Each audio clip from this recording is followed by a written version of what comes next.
নমস্কার।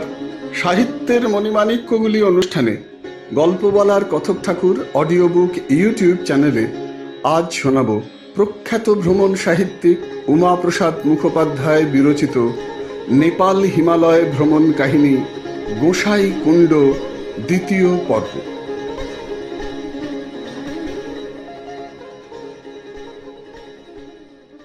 পরের দিন সকাল 6:30 আবার যাত্রা। নতুন গাইডও সঙ্গে চলে।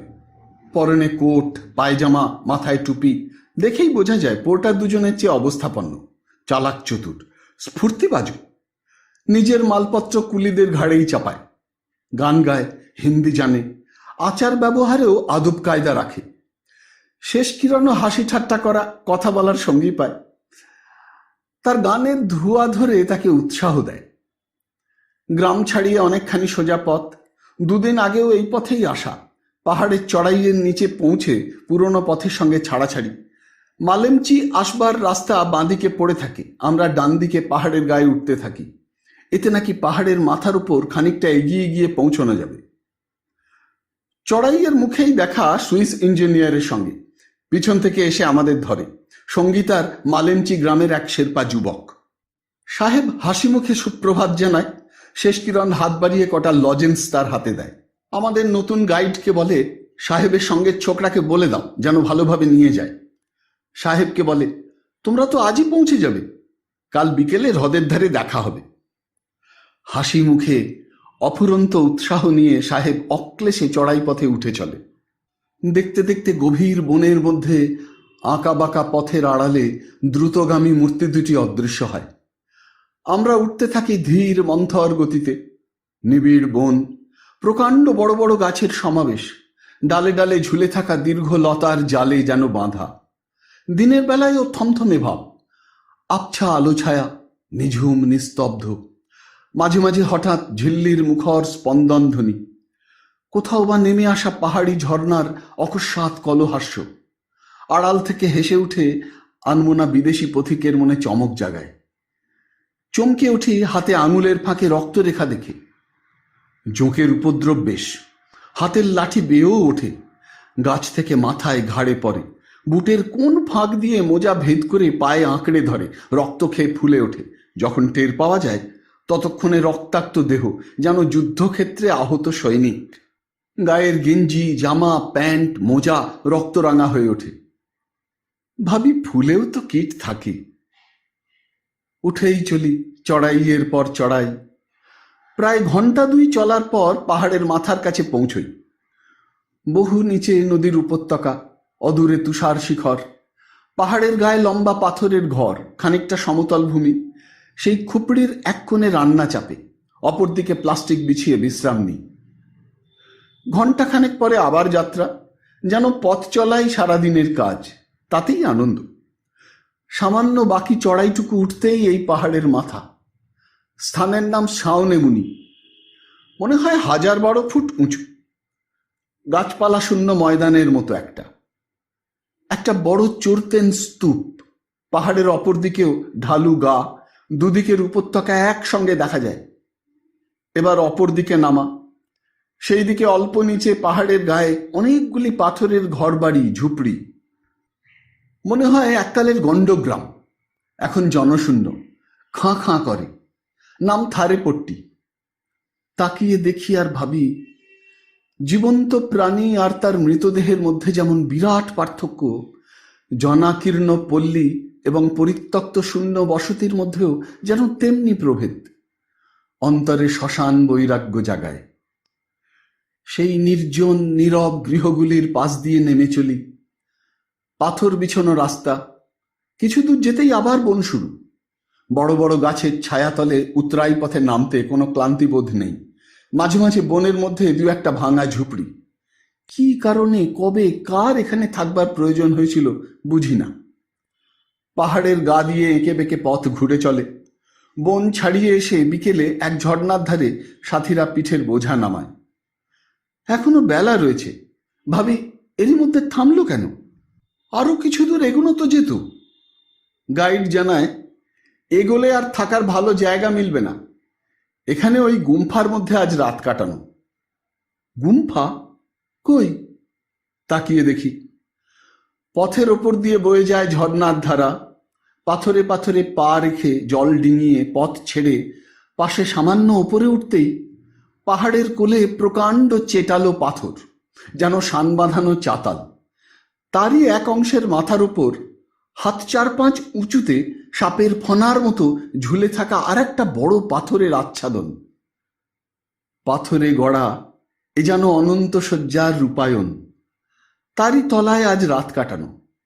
একদিকে পাহাড়ের গায়ের পাথর, অপর 3 পাশ খোলা। একধারে মাত্র 5-6 হাত দূরে সেই শিলাখণ্ডেরই গা বেয়ে ঝর্ণার ধারাটি নেমে চলে। অল্প গিয়ে পথ পেরিয়ে সশব্দে নিচে ঝাঁপিয়ে পড়ে। সুরম্য জলপ্রপাতের সৃষ্টি হয়। সেই শিলাবেদির ওপর কম্বল শয্যাপাতি, অপর কোণে সাথীরা পাথর সাজিয়ে উনুন পাতে। জঙ্গল থেকে কাঠ আনে, আগুন জ্বালে, রান্না চড়ে। সন্ধ্যা নামার আগেই খাওয়া দাওয়া সেরে স্লিপিং ব্যাগে মুড়ি সুড়ি দিয়ে শুয়ে পড়ি। মনে এক বিচিত্র অনুভূতি। কোথায় লাগে সভ্য শহরে পাকা বাড়ির ঘরের মধ্যে খাটের উপর গদিপাতা বিছানা, দেহ সুখের বিলাস, তার আবার মূল্য কি? এখানে কঠিন পাথরের ওপর শয্যা পাতা, তাতেই মন ভরা তৃপ্তি, অসীম আনন্দ। যেন সারাদিন বনে জঙ্গলে পাহাড়ে পাহাড়ে দুরন্তপনা করে এখন প্রকৃতি মায়ের স্নেহময় কোলে মুখ গুঁজে শুয়ে পড়া। ঝর্ণার কলকল ধ্বনির মাঝে যেন মায়ের অস্ফুট কণ্ঠ বলে, কোথায় ছিলি সারাদিন? নে এখন চুপ করে শান্ত হয়ে ঘুমো দেখিন। জলকল্লোল গুনগুন সুরে ঘুম পাড়ানি গান গায়। সারা হিমালয়ও যেন শিশুর মতো গভীর ঘুমে এলিয়ে পড়ে, নিথর নিঃসাড়। শীত বেশ আছে, কিন্তু ঠান্ডা লাগাবার ভয় করে না। যেমন বন্য জন্তু নিশ্চয়ই নিকটে কোথাও ঘোরে, অথচ কাছে আসে না। মাঝরাতে হঠাৎ জেগে উঠি। ঘুমো ঘুরে ভুলে যাওয়া মনে ভাবতে থাকি, কোথায় আছি? মুখের আবরণ সরাই, তাকিয়ে দেখি রজনীর গাঢ় অন্ধকার নয়, স্নিগ্ধ নীলাভ তরল আলোর স্বচ্ছতা। তারই মাঝে পাহাড়ের কালো কালো পাথরগুলোর ঘন ঘোর আকৃতি। ওপাশে ওই তো সঙ্গীদের কম্বল মুড়ি দেওয়া ঘুমে অচেতন দেহগুলি। ওধারে উনুনে তখনও আগুনের শিখা জ্বলে। গাইডরা প্রচুর কাঠ দিয়ে জ্বালিয়ে রেখে শুয়ে পড়েছে। আবহ গরম থাকবে, জন্তু জানোয়ারও নিকটে ঘেঁষবে না। মাথার উপর অতন্দ্র প্রহরায় তেমনি জেগে রয়েছে আকাশের তারাগুলি। অসতর্ক হয়ে হাত ছড়াই। নিকটের করুণাধারার জলবিন্দু বাতাসে উড়ে হাতে লাগে। জল ছিটিয়ে জলবালারা যেন উচ্ছ্বলিত হয়ে হেসে ওঠে। হাত গুটিয়ে চোখ বুজি। কখন আবার চোখে ঘুম নামে। কোন ফাঁকে রাতও কেটে যায়। ভোরের আলো ফুটে জানিয়ে দেয় নবীন প্রভাত পাহাড়ের আড়ালে উঁকি মারে। ম্লানমুখী তারাগুলি সলজ্জে মুখ ঢাকে। মনে পড়ে তক্ষুনি আজই তো গোসাইকুণ্ডে পৌঁছনো। উৎসাহে অবিলম্বে শয্যা ছেড়ে উঠে পড়ি। সঙ্গীরাও সবাই জাগে।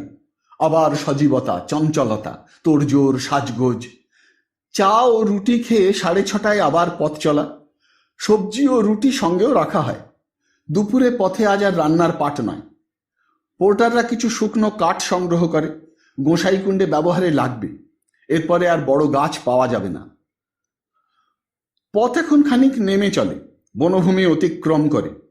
চারিপাশে অনাবৃত উলঙ্গ গিরিশ্রেণী, যেন ভীষণাকৃতি অতিকায় দানবের দল। শৈল শৃঙ্খলিত হয়ে সারি সারি দাঁড়িয়ে। বন্দির দল, তবু মাথা নত নয়, উদ্ধত উন্নত শির। তবুও উলঙ্গ অঙ্গে রত্নভূষণের চাকচিক্য। রুক্ষ কঠোর পাথরের বুকে অজস্র ফুলের শোভা। পথের পাশে গুচ্ছ গুচ্ছ জেন্সিয়ানা উজ্জ্বল নীল নয়নে তাকিয়ে থাকে। মাথা দুলিয়ে যেন প্রশ্ন করে, কে গা তোমরা অচিন পথিক এলে আমাদের দেশে? সাদা থোকা থোকা প্রাইমুলা ডেন্টিকুলাটা, কদম ফুলের মতন গোল গড়ন, ছোট ছোট ফুলের যেন তোড়া। রাশি রাশি সাদা অ্যানাফালিস, ছোট ছোট ক্রিসেন্থিমামের আকার। এভারলাস্টিংসও বলে। তুলে রাখলেও শুকিয়ে ঝরে পড়ে না, কাগজের ফুলের মতো দেখায়। আরও নাম না জানা আলপাইন কত রকম ফুল। প্রকৃতিও যেন ঘোমটা খুলে মুখ তুলে তাকালো। অবারিত দৃষ্টি চলে বহুদূর, নিচে নেমে যায় খাদ। সেখানে দূরে আঁকা বাঁকা শীর্ণকায় নদীর রেখা, অদূরে সম্মুখে দিগন্ত জোড়া পাহাড়ের চূড়া, আকাশে মাথা ঠেকিয়ে নিশ্চল ভাবে দাঁড়িয়ে। আমাদের পথ ঘুরে যায় সেই দিকে। গাইড আঙুল তুলে দেখায়, ওই দেখুন, পাহাড়ের গা বেয়ে পথ এখন নেমে যাবে নিচে ওই বড় ঝর্ণার ধারে। তারপর ওই দিকের ওই উঁচু পাহাড়ের গা ধরে উঠে চলে একেবারে মাথা পর্যন্ত। ভালো করে নজর করুন, ওই যে বড় বড় পাথর দেখছেন পাহাড়ের মাথায়, দূর বলে এখান থেকে ছোট দেখাচ্ছে, কিন্তু ওগুলো প্রকাণ্ড পাথর সব। তারই পাশ দিয়ে ওই পাহাড় ডিঙিয়ে যাব। অপরদিকে ওই চড়াইটাই হলো সবচেয়ে বড়। দেখতে পাচ্ছেন পাহাড়ের গায়ে রাস্তার রেখা, সরু সুতোর মতো। পথ দেখি কল্পনার চোখে, বাস্তবে দেখা যায় বিশাল শৈল শৃঙ্গ, শুষ্ক কঠোর, নির্মম হৃদয় নিয়ে যেন অপেক্ষা করে। গাইড বলে, পাহাড়ের এদিকে বরফ এখন নেই, অপরদিকে নামবার সময় হয়তো পাওয়া যাবে। শেষ কিরণ সোৎসাহে বলে, চলো তাহলে এগিয়ে দেখা যাক কেমন বরফ ওখানে। কই, গান ধরো তোমার, বলে তার মুখে শোনা একটা গানের কলি নিজেই ধরে। পোর্টার দুজনে হেসে ওঠে, গাইডও সুর ধরে, এগিয়ে চলে। পিছু পিছু আমিও নামতে থাকি। উতরাই পথ সহজেই ফুরোয়। সেই বড় ঝর্ণার ধারে পৌঁছই। কয়েকটি ধারা নেমে আসে পাহাড়ের মাথা থেকে, প্রচণ্ড শব্দ তুলে। অপরূপা সুন্দরী লাস্যময়ী গিরিনন্দিনী নয়, উন্মত্ত প্রবাহিনীর সংহারিণী মূর্তি। ত্রিশূল হাতে নেমে আসে ভৈরবী, গৈরিক বসনা, অট্টহাস্যের প্রতিধ্বনি তুলে। চারিপাশে পাহাড়ের প্রকাণ্ড ধস, প্রকৃতির তাণ্ডব লীলার ধ্বংসাবশেষ। সাবধানে ধারাগুলি পার হয়ে অপরদিকে গিয়েই আবার চড়াই শুরু। এখন কেবলই চড়াই, ঘুরে ঘুরে উঠেই চলি। অনেকখানি উঠে এসে দু তিনটে ঝুপড়ির ভাঙা দেওয়ালের অংশ দেখি, ছাউনি নেই। অদূরে কয়েকটা ছোট ছোট গাছও। পোর্টাররা কয়েকটা শুকনো ডালপালা সংগ্রহ করে আগুন জ্বালায়। চা তৈরি করে দুপুরের আহারও সারা হয়। গাইড বলে, যাত্রীরা মেলার সময় এইসব জায়গায় আশ্রয় নেয়। শুনি গোসাইকুণ্ডের উৎসব মেলা শ্রাবণী পূর্ণিমায়, রাখি বন্ধনের দিন। শেষ কিরণ ভাঙা দেওয়ালের পাশে কি যেন দেখে এগিয়ে যায়, ফিরে এসে বলে, যা ভাবছিলাম তাই। কাল রাত্রে এখানে কি আগুন জ্বালিয়েছিল, টাটকা পোড়া কাঠ, এখনো ধোঁয়া উঠছে। আমাদের ইঞ্জিনিয়ার নয় তো, দেখে মনে হয় রাত কাটিয়েছিল এইখানে। ওরা কি তাহলে কাল পৌঁছয়নি, আজ সকালে গেছে? বলি, গিয়ে জানতে পারবে। আমরা আজ ঠিকমতো পৌঁছতে পারবো তো, বলে মাথা তুলে তাকিয়ে দেখি পাহাড়ের চূড়া যেমন উঁচু ছিল মনে হয় তেমনিই আছে। এতখানি চড়াই ভেঙেও দূরত্ব যেন কিছুই কমেনি। অচল হিমালয়ের অদ্ভুত খেলা, নিশ্চল দাঁড়িয়ে থেকেও যেন কেবলই দূরে দূরে সরে যায়। এগিয়ে গেলেও কাছে আসে না, ধরা দেয় না। এ যেন সেই ঈশোপনিষদের তদ্ধাবত অন্যান্য তেতি তিষ্ঠৎ। তবুও ধরতেই হবে, এইভাবেই তো হিমালয় পথের শিক্ষাদান। উৎসাহে হাঁটতে থাকি। চড়াই চড়াই চড়াই, ধীরে ধীরে পা বাড়াই, মাঝে মাঝে মাথা তুলে তাকাই পাহাড়ের শিখর দেশ নিকটে এলো কিনা। কিন্তু কোথায় কি, সেই আকাশ ছোঁয়া চূড়া তেমনি দূরেই মনে হয়। ধরার মানুষের কাছে ধরা দেবার যেন কোনো লক্ষণই নেই।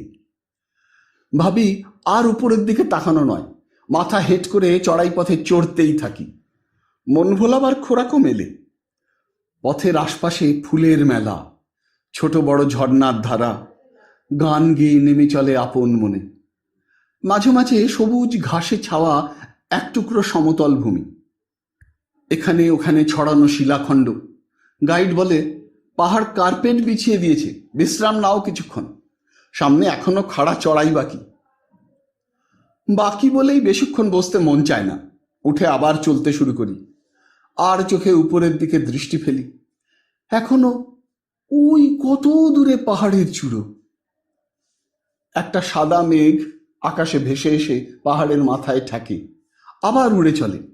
যেন তীরে তরি লেগে আবার নীল সাগরে ভেসে চলা। মানুষ লোকের আকাশে মৌন আমার মেঘ হয়ে উঠে যেতে চায়। এবার পথের ওপর শুধু ঝরা পাথর, বালি, কাঁকড়, শিলাস্তূপ। পাহাড়ের চূড়ার শেষ চড়াই, মই বেয়ে ওঠার মতো খাড়া ওঠা। পথের রেখা মাত্রও নেই, যেখান দিয়ে পারা যায় উঠে চলা। শুধু উপর দিকে লক্ষ্য করে ওই প্রকাণ্ড পাথরটার কাছে গিয়ে উঠতেই হবে।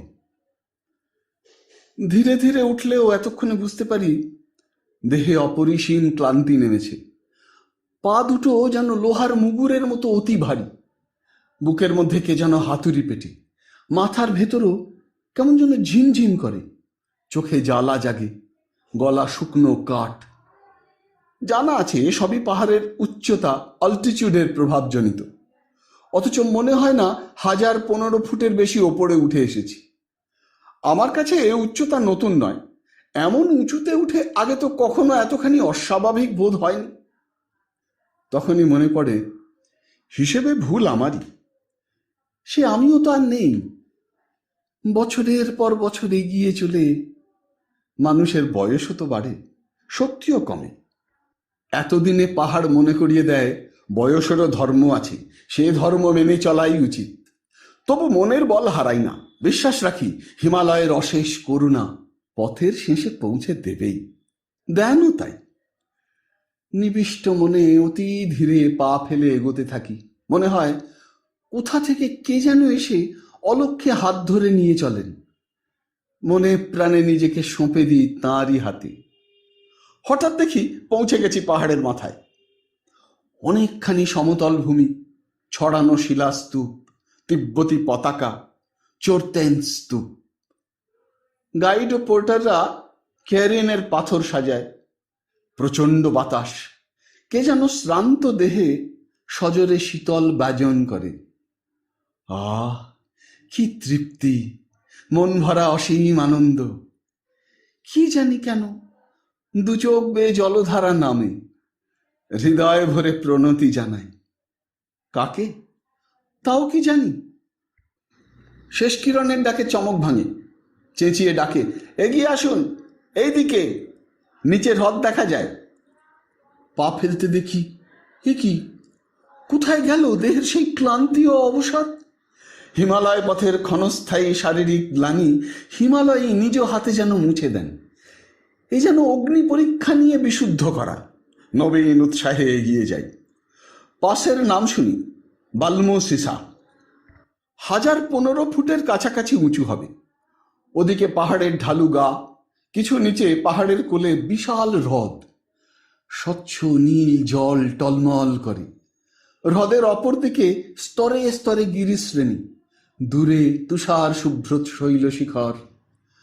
প্রকৃতির অপরূপ রূপরাশি, যেন দিগন্ত বিস্তৃত মহাসাগর। পাহাড়ের পর পাহাড়ের উত্তুঙ্গ তরঙ্গ কার মন্ত্র বলে স্তব্ধ নিশ্চল হয়ে দাঁড়িয়ে। নীল আকাশের নিচে পাহাড়ের মাথায় তরঙ্গ শীর্ষে পুঞ্জীভূত হংস শুভ্র তুষার ফেনার উজ্জ্বল দীপ্তি। এই বিশ্বের বেলাভূমিতে আছড়ে পড়ার মুহূর্তে যেন শিলীভূত উর্মিরাশি। সোৎসাহে নেমে চলি হ্রদের দিকে। অল্পক্ষণের মধ্যেই পৌঁছে যাই। কিন্তু দিনের যাত্রা শেষ হয় না। গোসাইকুণ্ড এখনো কিছু দূরে। পাহাড়ের এ অঞ্চলে হ্রদ একটি নয়, বিভিন্ন স্তরে সারি সারি একাধিক হ্রদ, যেন নীল পদ্মের মালা, গিরিরাজের শিরশোভা। পাশের নিচেই সবচেয়ে ওপরে এটি সূর্যকুণ্ড। কিন্তু সূর্য ওদিকে পাটে বসেন, তাই এই হ্রদের তীরে আর বিলম্ব নয়। হ্রদের পাড় ঘুরে এগিয়ে চলি।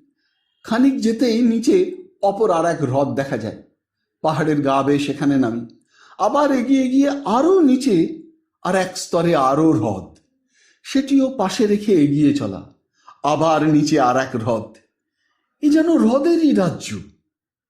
কিন্তু হ্রদগুলি পরস্পর সম্পূর্ণ বিচ্ছিন্ন নয়। সূর্যকুণ্ড থেকে একটি জলের ধারা নিচের হ্রদে লাফিয়ে পড়ে।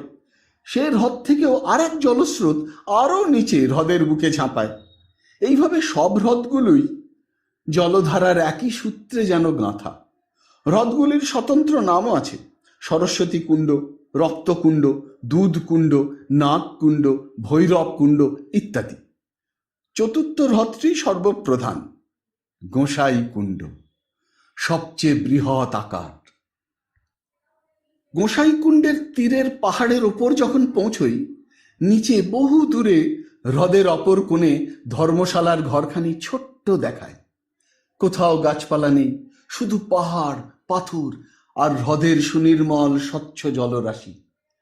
দিনের আলো কমে আসে, আরো দ্রুত গতিতে শেষ পথটুকু এগিয়ে চলি। হঠাৎ পাহাড়ের এক মাকে সুইস ইঞ্জিনিয়ারের সঙ্গে দেখা। শেষ কিরণের হাত ধরে বলে, পৌঁছে গেলে তোমরা? দূর থেকে দেখতে পেয়ে ছুটে আসছি সাদর অভ্যর্থনা জানাতে। আঙুল তুলে দেখায়, হ্রদের ওই দিকের পাহাড়ের ওই চূড়োয় আজ উঠেছিলাম। অপরূপ দৃশ্য। কিন্তু এখন এখানে দেখছি নিকটের কোনো পাহাড়ের মাথায় বরফ নেই। বরফ পড়া শুরু হলে আরো কত সুন্দর দেখাবে। শেষ কিরণ বলে, তোমরা পৌঁছলে কবে? ও, সে কথা তো বলা হয়নি, আজই সকালে। সঙ্গের লোকটা একদিনে কোনো মতেই এলো না। পথে এক জায়গায় খোলা আকাশের নিচে বাইভক করা গেল মজা করে। সে আনন্দ ভুলবার না। শেষ কিরণ বলে, জায়গাটা আমরা দেখেছি, দুপুরে আমরাও সেইখানেই বিশ্রাম নিয়েছিলাম। কথা বলতে বলতে নেমে আসি সরোবরের ধারে। তারপর তীর ধরে এগিয়ে যাই হ্রদের অপর কোণে। ধর্মশালায় পৌঁছই সন্ধ্যার অস্পষ্ট আলোর মাঝে। চারিদিকে কেমন এক মায়ার খেলা। আকাশে মেঘ জমে পাহাড়ে ছায়া ফেলে, দৈত্যাকার পাহাড়ের শ্রেণী, নীল জলের স্বচ্ছ শ্যাম শোভা, যেন অন্ধকার বনে ভীতচকিত হরিণের জলজলে চাহনি। তীরের সামান্য ওপরে লম্বা পাথরের ঘর, টিনের ছাদ, ভিতরের তক্তা বিছানো মেঝে। তারই একপাশে মালপত্র রাখি, শয্যাও পাতি। হিমালয়ের অসীম কৃপা। পৌঁছবার সঙ্গে সঙ্গেই বৃষ্টি নামে। টিনের ছাদে মাদল বাজে। শেষ কিরণ বলে, যেন আমাদের পৌঁছানোরই অপেক্ষায় ছিল। পোর্টাররা রান্না চাপায়, বৃষ্টির মধ্যেই হ্রদে গিয়ে জল আনে। গাইড বলে, বাইরে এবার বরফও পড়া শুরু হলো। জল গরম করে শেষ কিরণ গুঁড়ো দুধ দিয়ে কফি তৈরি করে। বিছানা ছেড়ে আমাকে উঠতে দেয় না। ইঞ্জিনিয়ারকেও কাছে ডাকে। ভাগাভাগি করে সবাই খাই। শুধু খাওয়ারই তৃপ্তি নয়, হিমালয়ের এই একান্ত নিভৃত সুদুর্গম অঞ্চলে মানুষে মানুষে হৃদয়ের অব্যক্ত আনন্দের আদান প্রদান। হিংসা দেশ নয়, রেশারেশি নয়, বিশ্ব প্রকৃতির অপাপ বিদ্ধ কল্যাণময় অপার সৌন্দর্যে আত্মহারা মানবের পরস্পরের মিলন। রাত্রে গাঢ় ঘুম আসে না, প্রচণ্ড শীত, সারা দেহেও বেদনা, কেমন এক আচ্ছন্ন ভাব। শেষ রাতে উঠে বাইরে যাই। আকাশ মেঘশূন্য, তারায় ভরা। রাত্রের বর্ষণের ফলে পাহাড়ের মাথায় তুষার জমা, উজ্জ্বল কান্তি দেখায়।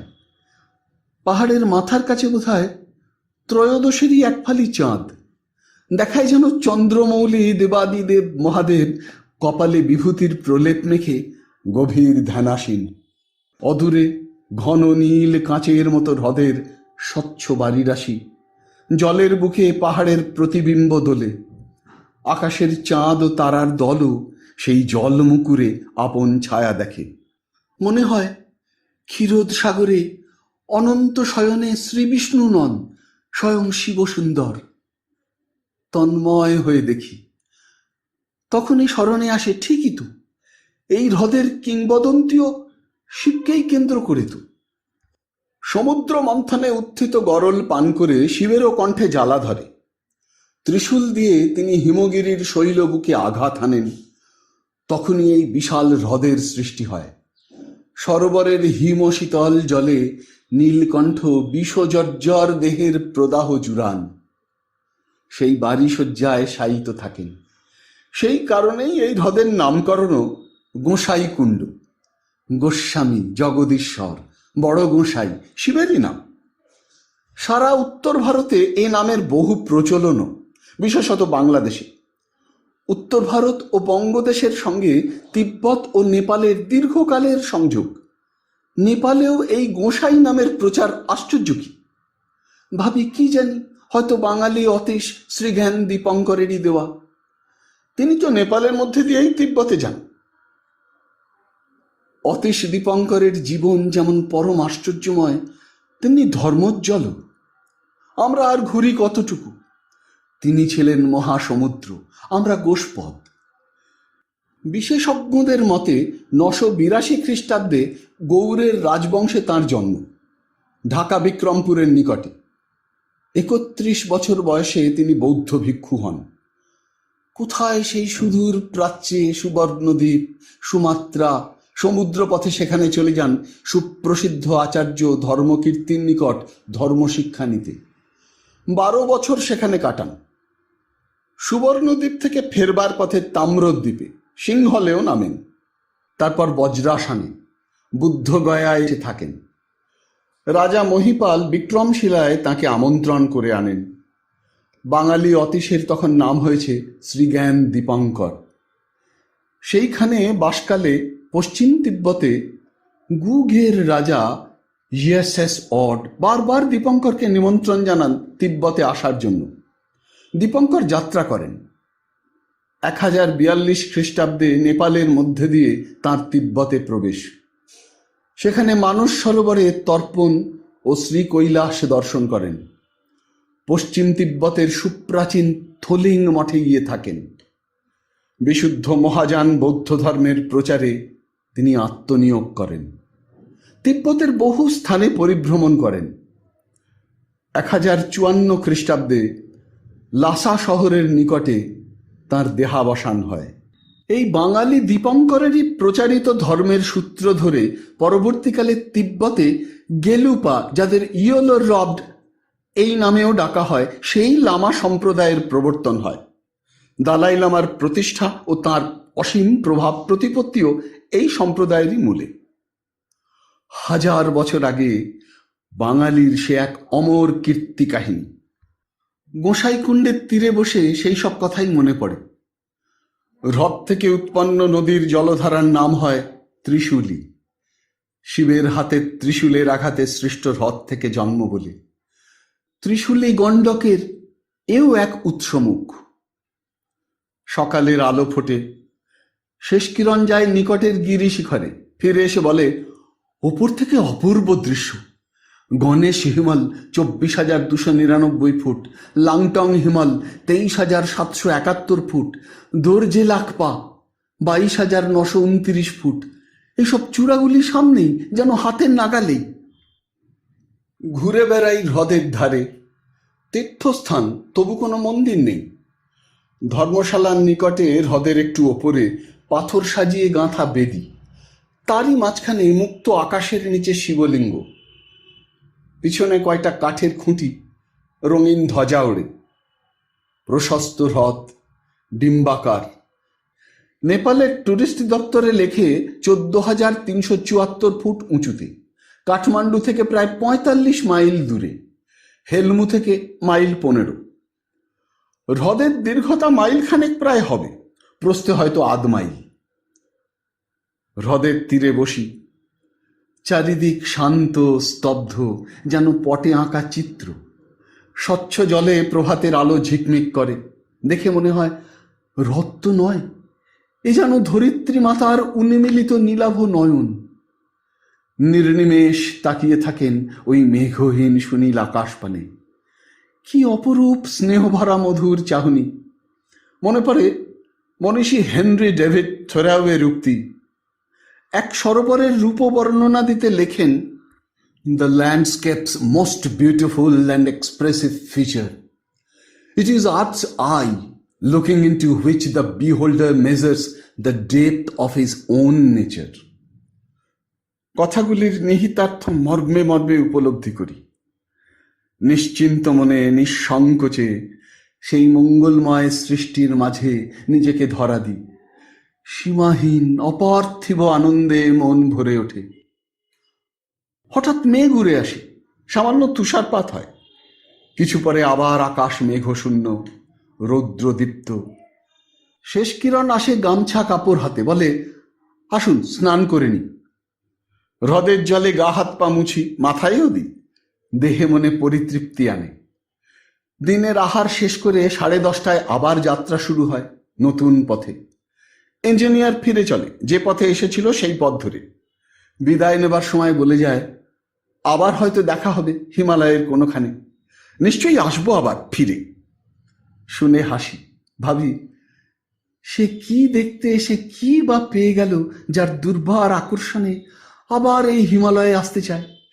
তার ব্যাখ্যা কি কেউ দিতে পারে? হ্রদ থেকে ফেরবার পথের বিশদ বিবরণ নিষ্প্রয়োজন। গোসাইকুণ্ড ছাড়িয়ে এসে আবার ওদিকের পথের পাশেও হ্রদ পাই। হ্রদ থেকে হ্রদান্তরে লাফিয়ে পড়া সেই জলধারা এর হ্রদেও ঝাঁপিয়ে পড়ে। পথের নিচে আরও হ্রদ দেখা যায়, কিন্তু সেদিকে না গিয়ে রাস্তা চড়াই বেয়ে উঠে চলে পাহাড়ের মাথার দিকে। বিশুষ্ক উলঙ্গ পাহাড়ের গা বেয়ে ওঠা, তবে চড়াই বেশি নয়, খানিক গিয়েই উতরাই শুরু হয়। সম্মুখে দিগন্ত প্রসারী পাহাড়ের সারি, একটার পর একটা মাথা তুলে। দূরে তুষার শিখর, পাহাড়ের গা বেয়ে সর্পিল আকারে বহু নিচে পথ নামে। আমরাও নামতে থাকি। এবার কেবলই নেমে চলা। কখনো শিলাস্তূপের মধ্যে দিয়ে পাথর থেকে পাথরে লাফিয়ে, কখনো বা স্নিগ্ধ শ্যামল তৃণাচ্ছাদিত মালভূমির ওপর দিয়ে। সেখানে ফুলের মেলা, ঝর্নার খেলা। ক্রমে গাছপালার নিকটে আসে, বনভূমি শুরু হয়, কিন্তু নামার আর শেষ হয় না। অনেক দূর এসে বনের ধারে সুন্দর বাড়ি, বৌদ্ধ মঠ, সিংগম্ফা, এদিকের এই প্রথম লোকালয়। মনোরম পরিবেশ, গুম্ফার কয়েকটি ঘর, বড় বাগান, নিকটেই ঝর্ণা। 4-5 জন সহকর্মী নিয়ে লামা থাকেন। বাগানের পাশে একটা লম্বা ঘর দেখিয়ে সহকর্মী বলেন, ওখানে সরকারি চিজ পনির তৈরির আয়োজন হচ্ছে। সাদর অভ্যর্থনা জানিয়ে লামা থাকতে দেন, চা খাওয়ান, সন্ধ্যার আহারও একসঙ্গেই হয়। গুম্ফার হলে প্রকাণ্ড বুদ্ধমূর্তি, তারই সামনে কাঠের মেঝেতে শয্যা পেতে সুখনিদ্রাদি। গাইড এখান থেকে মালেমচি ফিরে যাবে, বলে এরপর পথ ভুল করার আশঙ্কা নেই, কোন দিক দিয়ে যেতে হবে পোর্টারদের ভালোভাবে বুঝিয়ে দিয়েছি পাহাড়ের ওদিকে দাঁড়িয়ে। পরের দিন সকাল 6:30টায় আবার চলা। গুম্ফা ছাড়তেই গভীর বন, তারই মধ্যে দিয়ে সরু পথে হুড় হুড় করে নেমে চলা। মাঝে মাঝে বনের ফাঁক দিয়ে দূরের পাহাড় দেখা যায়, আবার তখনই বনের গাছপালা যেন ঘিরে ধরে। এক জায়গায় পথ দুভাগ হয়। পোর্টাররা থমকে দাঁড়ায়, পরামর্শ করে, দুদিকেই একটু এগিয়ে দেখে, তারপর বাঁ দিকের পথ ধরে চলতে থাকে। আমাদের সন্দেহ হয় ভুল পথ ধরল নাকি। কোথাও কোনো জনমানব নেই যে জিজ্ঞাসা করা যাবে। এদিকে পথ কেবলই নামতে থাকে, বোঝা যায় বহু নিচে নদীর উপত্যকা, সেই দিকেই চলে। মনে ভাবনা জাগে, যদি ভুল পথ ধরে থাকি আবার এই উতরাই দুর্দান্ত চড়াই রূপে ভেঙে উঠতে হবে। অযথা সময় যাবে, দেহেরও অতিরিক্ত পরিশ্রম হবে। শেষকিরণ পোর্টারদের বোঝায়, তারা সরলভাবে স্বীকার করে পথ তো তারা চেনে না, তবে মনে করে ঠিক পথেই চলেছি, না হয় ফিরে আসব। শেষকিরণ হেসে পরিষ্কার বাংলায় বলে, বলাটা তো বেশ সহজ, কিন্তু এই চড়াই ভেঙে আসা কি তেমন সহজ হবে? গভীর অরণ্য, নিঃসীম নিস্তব্ধতা, মনের মধ্যেও গভীর দুর্ভাবনা, কিন্তু করবারই বা কি আছে? ভাবি, ভাগ্যে দুর্ভোগ থাকে, ভুগতেই হবে। অনেকখানি নামবার পর শেষকিরণ হঠাৎ কান খাড়া করে দাঁড়ায়, চমকে ওঠা হরিণের মতো। ঘাড় বেঁকিয়ে বলে, চুপ, ঘন্টার শব্দ শুনছেন না? নিশ্চয়ই গরু মোষ চড়ছে, তাহলে লোকও আছে। শব্দ ধরে বনের মধ্যে পোর্টারদের একজনকে নিয়ে এগিয়ে যায়। অল্প পরে ফিরে আসে হাসি মুখে, বলে, ঠিক পথ ধরেই চলেছি, যাক বাবা। ফিরে পাওয়া উৎসাহ নিয়ে নেমে চলি হুড় হুড় করে। নদীর ধারে পৌঁছই, পাহাড়ি নদী, বোধহয় সেই হ্রদ থেকে বেরিয়ে আসা ত্রিশূলী খোলা। এখানে ছোট ধারা নয়, খরস্রোতে হুঙ্কার তুলে দুদিকের পাহাড় কেটে নেমে চলে দুরন্ত নদী। দুপাশেই ঘন বন, নদীর তীর ধরে সরু পথ, চারপাশে প্রকৃতির মনোমুগ্ধকর অরণ্য শোভা। হাসি পায় মনে, ভাবি এই গহন বন, ওই নদী, এই মনোরম পথ অল্প আগেই মনে উদ্বেগের সঞ্চার করেছিল, এখন এদেরই মধ্যে আবার সৌন্দর্য বোধ করি। চোখ যেন জানালা, দেখে শুধু মন, কিন্তু সত্যিকার দেখে সে কোন জন? তাই ভাবি। মনে পড়ে, যচ্চক্ষুষান পশ্যতি যেন চক্ষুংসি পশ্যতি তদেব ব্রহ্ম ত্বং বিদ্ধি নেদং যদিদম উপাসতে। নদীর ওপর কাঠের পুল, ওপারে তীরে শিব মন্দির, দুটো চালাঘর, 3-4 জন লোকও। সেইখানে বিশ্রাম নেওয়া হয়, ভুট্টার খই ভাজিয়ে চা খাওয়াও হয়, দুপুরের আহারও শেষ করি। এবার এপারের পাহাড়ের ওপর দিকে পথ উঠতে থাকে, রাস্তাও এতক্ষণে প্রশস্ত হয়, চড়াইও অল্প, দুর্গম নয়। ঘণ্টাখানেক চলার পর বেশ বড় গ্রাম, অনেক ঘরবাড়ি, দোকানপাট, লোকজন, তিব্বতী বড় মনেস্ট্রিও। গ্রামের নাম ধুঞ্জে, প্রায় 9000 ফুট উঁচু। গোসাইকুণ্ড থেকে মাইল 15 শুনি।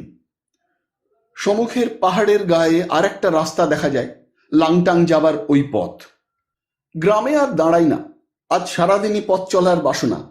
আগামীকালই ত্রিশুলি বাজার পৌঁছানোর উদ্দেশ্য, সেখান থেকে কাঠমান্ডু বাস চলে। তাই চলতে থাকি, পাহাড়ের গা দিয়ে সুন্দর পথ, দেখে মনে হয় সমতল, কিন্তু ধীরে ধীরে নিচে নামতে থাকে, চলার গতিবেগও বাড়ে। পথে লোক চলাচল আছে, মাঝে মাঝে গ্রাম পড়ে। বিকেলে তেমনি এক গ্রামের দোকানে বসে চা খাওয়ার মাঝে ক্ষণিক বিশ্রাম হয়। নেপালি মিলিটারি একটা দল সেখানে নিচে থেকে এসে পৌঁছয়, দলপতির সঙ্গে শেষকিরণ আলাপ জমায়, তাদের চা বিস্কুট খাওয়ায়। অল্প পরে কাছে এসে গম্ভীরভাবে জানায়, খবর নিয়ে এলাম, এরা চলেছে উত্তর দিকে, সেই লাংটং হিমালয়ের পথে। তবে পরে সে পথ ছেড়ে দিয়ে ওরা যাবে রসুয়াগারহি পাস। ত্রিশূলী গঙ্গার যে ধারা তিব্বত থেকে বেরিয়ে হিমালয় ভেদ করে নেপালে ঢুকেছে, সেই অঞ্চলে তিব্বত সীমান্তের ঘাঁটিতে এদের ডিউটি পড়েছে। আমি কিন্তু ভেবে রেখেছি, পরের বার নেপালে এসে ওই লাংটংয়ে যেতেই হবে। অদ্ভুত সুন্দর জায়গা নাকি? বলি, খুব ভালো কথাই, কিন্তু আপাতত এখন আর দেরি করা নয়, এখনো বেলা আছে, আরো কিছু এগোনো যাবে। দোকানদারের কাছে খবর নিলাম, মাইল 2 গেলেই আবার গ্রাম পাবো। শেষকিরণ চলতে চলতে গল্প করে তার ল্যাংটং ভ্যালির পরিকল্পিত ভ্রমণ সম্পর্কে। উৎসাহ ভরে বলে, আপনিও তো আসবেন নিশ্চয়ই। আমি হাসি, তার এখন নবীন রঙিন স্বপ্ন দেখার যৌবন, আমার এখন ভাঙা হাটের পালা। গোসাইকুণ্ড দর্শনের আশা পূর্ণ হয়েছে, এখন আবার নিশ্চিন্ত মনে একান্তে শান্তভাবে কোথাও নিভৃত বাস। পরের গ্রামে পৌঁছই, বেলা প্রায় শেষ, কিন্তু গ্রামে আশ্রয় মেলে না। খান 4-5 মাত্র চালাঘর, যেমন নোংরা তেমনি লোকগুলিরও নেশার ভাবে বেসামাল অবস্থা, তাদের সঙ্গে থাকতেও ভরসা হয় না, মনও চায় না। অগত্যা আরো এগিয়ে চলা, চলতে চলতে অন্ধকার নামে, কোথা দিয়ে কিভাবে যাই ভালো করে দেখতেই পাই না। শেষকিরণ পাশে পাশে চলে, মাঝে মাঝে পথের ওপর নেমে আসা ঝর্ণার ধারা, পাথরে পাথরে পা দিয়ে পার হওয়া। ওদিকে আকাশেও কালো মেঘ জমে, বিদ্যুতের চমক জাগে, হঠাৎ আলোর ঝলকানিতে অন্ধকার যেন আরো গাঢ় লাগে। অল্প পরেই ফোঁটা ফোঁটা বৃষ্টি নামে। শেষকিরণের দুশ্চিন্তা জাগে, হাত বাড়িয়ে দেয়, বলে, ধরে চলবেন নাকি? হেসে বলি, কোনো ভয় নেই, পা দুটোকে পূর্ণ স্বাধীনতা দিয়েছি, চলে যাব ঠিক, পিছল পাবো যখন তখন ধরব। ভাগ্যক্রমে ঠিকভাবেই পরের গ্রামে পৌঁছে যাই। নাম শুনি বামচি, 7000 ফুট উঁচু। চারিদিক নিবিড় আধার, টিপটিপ বৃষ্টি, পথের পাশে চালাঘরে দোকান, মিটমিট করে আলো জ্বলে। কয়েকটা লোক জটলা করে, কথা বলতে গিয়ে বোঝা যায় এরাও নেশায় চুর।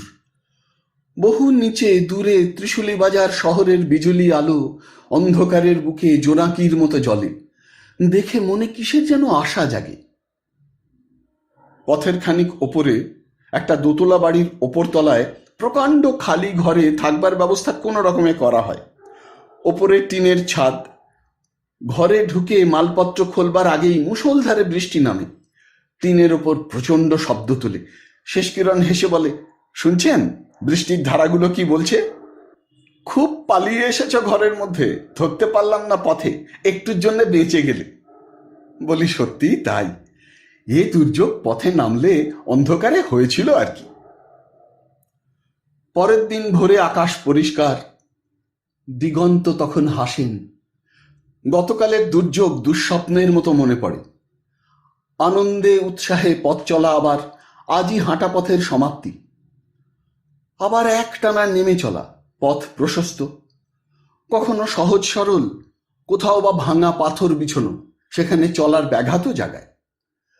পাহাড়ের গায়ে চাষের জমি, ছোট ছোট গ্রাম, পা চলে, বেলা বাড়ে, 9:15 বাজে।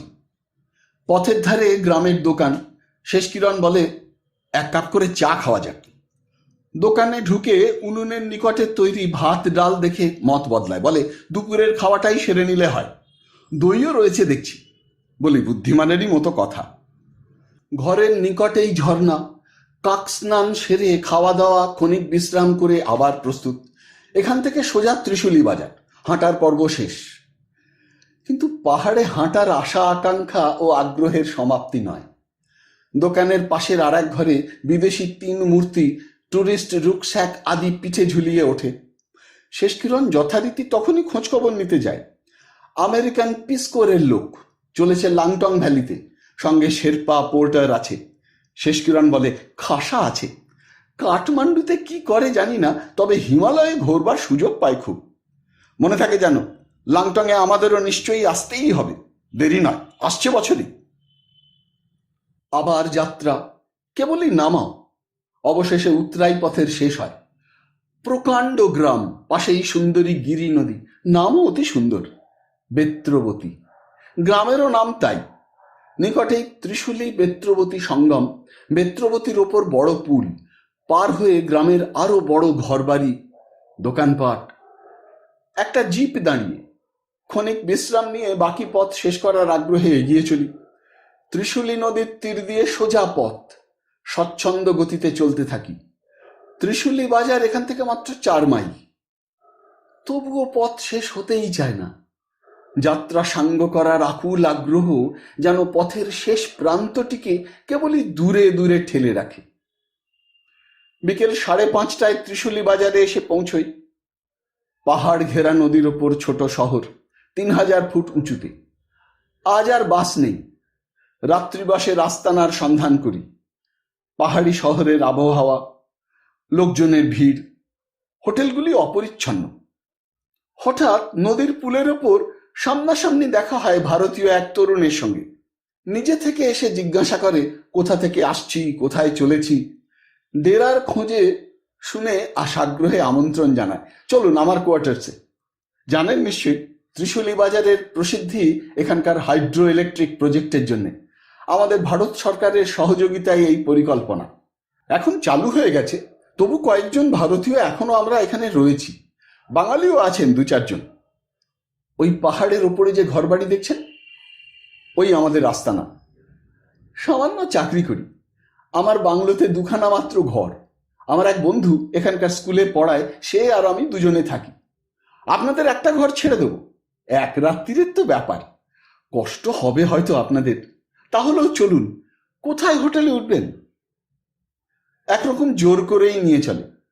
উত্তরপ্রদেশের বাড়ি, সাধাসিধে মিশুক ছেলে, সরল মন, সাদর যত্ন সহকারে থাকবার ব্যবস্থা করে, নিজেই রান্না করে খাওয়ায়। বাঙালি 2-1 জনের সঙ্গে পরিচয় হয়। হঠাৎ এই সুদূর বিদেশ বিভুঁইয়ে এক স্বদেশবাসীকে পেয়ে সবাই খুব খুশি।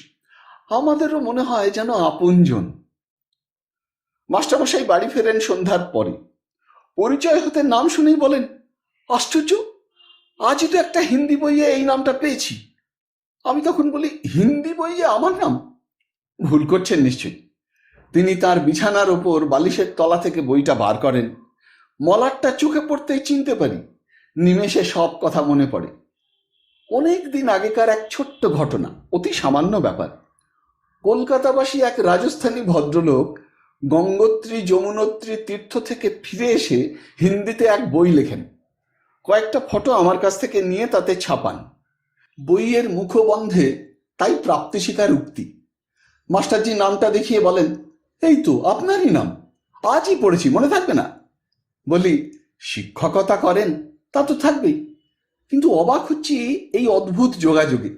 কোথায় কলকাতা, কোথায় উত্তরপ্রদেশ, আপনার বাড়ি কোথায়? নেপালে, সুদূর হিমালয়ের মধ্যে এই ত্রিশূলি বাজার। আজই আমার নামের সঙ্গে আপনার হঠাৎ পরিচয়, আবার আজকেই আমারই সঙ্গে সাক্ষাৎ দেখা। ভাবি, জগৎ কত ছোট, জগতের মানুষ কত কাছে, শিক্ষার প্রসার, আশ্চর্য তার প্রভাব। পরের দিন ভোরে বাস ধরি। বাস ছাড়বার আগে সামনে চায়ের দোকানে বসে শেষকিরণ ও আমি প্রাতরাশ সারি। পোর্টার দুজনের হিসেবও মিটিয়ে দিই। তাদের এখান থেকে হেঁটে কাঠমান্ডু ফেরবার কথা। শেষকিরণ বলে, এতদিন একসঙ্গে ঘুরলাম, এখন আমরা যাব বাসে, ওরা যাবে হেঁটে সেই একই জায়গায়? না, এ হতেই পারে না। অতএব তাদের জানানো হয়, আমাদের সঙ্গে বাসে চলো, ভাড়ার জন্য ভাবতে হবে না, আমরাই দেবো। বক্তব্যটা তাদের বোঝানো যায় না, ভাষার অন্তরায়। নিকটের টেবিলে এক নেপালি ভদ্রলোক একা বসে চা খান। তিনি নিজে থেকে তাদের ভাষায় ব্যাপারটা পোর্টারদের বুঝিয়ে দেন। পোর্টাররাও খুব খুশি হয়। ঘটনাটা কিছুই নয়, কিন্তু তারপরেও আছে। ভদ্রলোকের দিকে আমাদের প্রথম দৃষ্টি পড়তেই আমাদের দুজনের মনে একই ভাবের উদয় হয় এবং নিচু গলায় শেষকিরণের কানে কানে সে সম্পর্কে মন্তব্য করি। শেষকিরণও ঘাড় নেড়ে সায় দেয়। নেপালি ভদ্রলোকও দেখি যথেষ্ট সচেতন। মুচকি হেসে পরিষ্কার বাংলায় বলেন, কি বলছেন? বেশ বুঝতে পারছি, আমাকে সুভাষচন্দ্রের মতন দেখতে, এই কথাই তো? আমার এখানে নামই রটে গেছে নেতাজি বলে হো হো করে হেসে ওঠেন। জিজ্ঞাসা করি, কিন্তু বাংলাটা শিখলেন কোথা থেকে? কলকাতাতেও যে কিছুকাল কাটিয়েছি। সুভাষচন্দ্রকে চিনতাম, জানতাম। তিনি যে নন সে বিষয়ে আমার কোনোই সন্দেহ নেই। তবুও আশ্চর্য মিল দেখে অবাক হই। ওদিকে বাসের হর্ন দেয়। ভদ্রলোকের সঙ্গে আরো আলাপ করার সুযোগ থাকে না। বাসে বসে শেষকিরণ আপন মনে হাসে। জিজ্ঞাসা করি, হলো কি? সে বলে, সুভাষচন্দ্রের সঙ্গে দেখা? বলেন কি? হাসবো না? কখনো তো তাকে চোখে দেখার সুযোগ হয়নি। এই নিয়ে চাঞ্চল্যকর এক কাহিনী লিখতেই তো পারেন। হেসে বলি, তার পারি কই। এই গোসাইকুণ্ডের নাতি দুরূহ যাত্রা নিয়েও তো রোমাঞ্চকর গল্প তৈরি হতে পারে, কিন্তু আমার দ্বারা হয়ে ওঠে না। কাঠমান্ডু ৪৪ মাইল দূরে। ৭:৩০ বাস ছাড়ে, 12:30 পৌঁছেও যাই। গোসাইকুণ্ড যাত্রা কাহিনীরও শেষ হয়।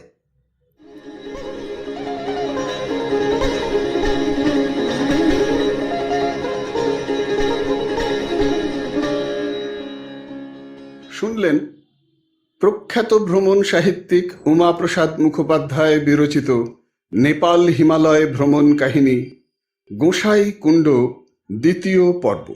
যদি এই অনুষ্ঠানটি আপনার ভালো লেগে থাকে তবে অবশ্যই একটি লাইক দিয়ে আমায় উৎসাহিত করবেন। যারা এখনো আমার এই চ্যানেলটিকে সাবস্ক্রাইব করেননি তারা অনুগ্রহ করে সাবস্ক্রাইব বোতামটি টিপে আমার এই চ্যানেলটিকে সাবস্ক্রাইব করে নেবেন এবং ভিডিওর কমেন্ট বক্সে আপনার মূল্যবান মতামত জানিয়ে চ্যানেলটিকে আরও এগিয়ে নিয়ে যেতে আমায় সাহায্য করবেন। ভালো থাকুন, পাশে থাকুন, সুস্থ থাকুন আর শুনতে থাকুন সাহিত্যের মণিমাণিক্যগুলি অনুষ্ঠানটি। নমস্কার।